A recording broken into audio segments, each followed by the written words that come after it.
नमस्कार, मी पंजाब डक. महाराष्ट्रातल्या सर्व शेतकऱ्यांसाठी आनंदाची बातमी. या वर्षी महाराष्ट्रातल्या शेतकऱ्याची मिरगी पेर होणार आहे, म्हणून ही सर्वप्रथम शेतकऱ्यासाठी आनंदाची बातमी. राज्यात सांगायचं झालं तर 7, 8, 9, 10, 11, 12 जूनच्या दरम्यान राज्यात मोसमी पाऊस येणार आहे, म्हणून हा अंदाज महाराष्ट्रातल्या सर्व शेतकऱ्यांनी लक्षात द्यायचा. आजच्यानं कंप्लीट आज आहे 28 मे 2026. आजपासून कंप्लीट 9 दिवस शिल्लक राहिले शेतीचे कामे करण्यासाठी.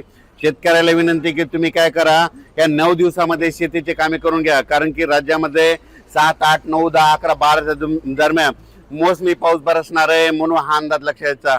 आणि सर्वप्रथम सांगू इच्छितो की राज्यामध्ये सांगायचं झालं तर की हे जे मोसमी पाऊस आहे तर खरं तर पहिलं तर काय होणार आहे, 31 मे पासूनच 31 मे 1, 2, 3, 4, 5 जूनच्या दरम्यानमध्ये पूर्व विदर्भ, काही भागात पश्चिम विदर्भ, दक्षिण महाराष्ट्र, उत्तर महाराष्ट्र, कोकणपट्टी, खानदेश, मराठवाडा सगळीकडे काय होणार आहे, काही भागामध्ये 1 जूनला येईल, काही भागात 2ला, काही 3ला, काही 4, 5, 6, 6 जूनपर्यंत दररोज वेगवेगळ्या भागात चांगला जोराचा पाऊस पडणार आहे, म्हणून हा अंदाज महाराष्ट्रातल्या शेतकऱ्यांना लक्षात यायचा.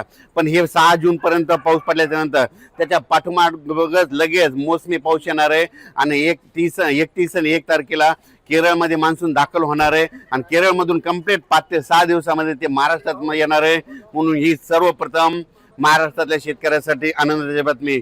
माझी सगळ्या शेतकऱ्याला विनंती, आजच्यानं कंप्लीट 9 दिवस शिल्लक राहिलेले आहेत. तुमचे कामं करण्यासाठी 9 दिवस आहे. तुम्ही शेतीचे मशागतीचे कामं करून घ्या, कारण की राज्यामध्ये पावसासाठी खूप पोषक वातावरण आहे.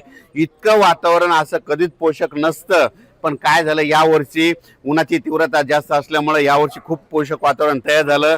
आणि यावर्षी सगळ्यात महत्त्वाचं यावर्षी लवकर पेरणीचा योग आहे, मिरगी पेर होणार आहे.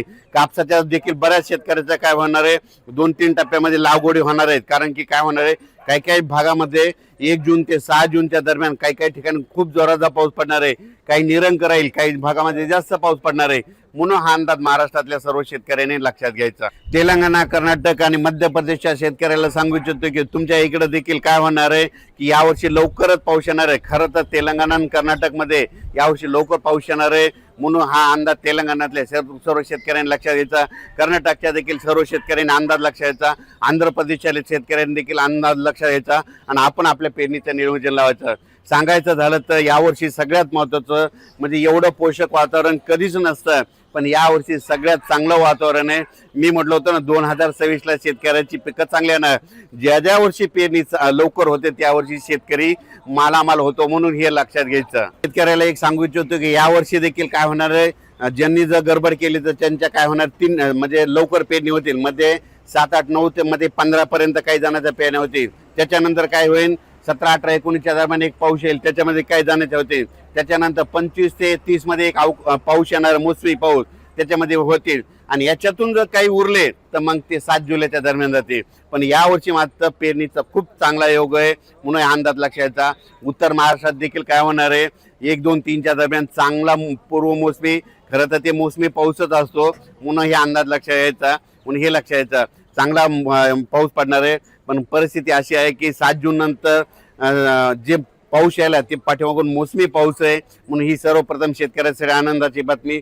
उत्तर महाराष्ट्रातल्या शेतकऱ्याच्या आनंदाची बातमी. घाटमाता कोकण परिसरातल्या शेतकऱ्यासाठी आनंदाची बातमी. त्याच्यानंतर विदर्भातल्या शेतकऱ्याची खास करून आनंदाची बातमी. यावर्षी लवकर पेरणीचे योग आहे. यावर्षी 7, 8 जून 10, 11, 12 दरम्यान राज्यात चांगला मोसमी पाऊस येणार आहे, म्हणून हे अंदाज लक्षात. पण हे मोसमी पाऊस येण्याच्या अगोदरच 31, 1, 2, 3, 4, 5, 6 जून पर्यंत दररोज महाराष्ट्रातल्या वेगवेगळ्या भागामध्ये विदर्भ, पूर्व विदर्भ, पश्चिम विदर्भ, दक्षिण महाराष्ट्र, उत्तर महाराष्ट्र, कोकणपट्टी, खानदेश दररोज वेगवेगळ्या भागात विखुरलेल्या स्वरूपाचा पाऊस पडणार आहे, म्हणून हा अंदाज सर्व शेतकऱ्यांनी लक्षात घ्यायचा. अचानक वातावरण बदल झाला तर लगेच एक मेसेज दिला जाईल. आणि हे जे अंदाज दिला आहे हे मी दिला आहे आपले सोनाली बॉर्डर, म्हणजे इकडे आता हे जे नेपाळ आहे याच्या 1 किलोमीटरच्या बाजूला आपला भारत लागतो आणि या ठिकाणी अंदाज दिलेला आहे. आणि यानंतर परत एक अंदाज दिला जाईल. धन्यवाद.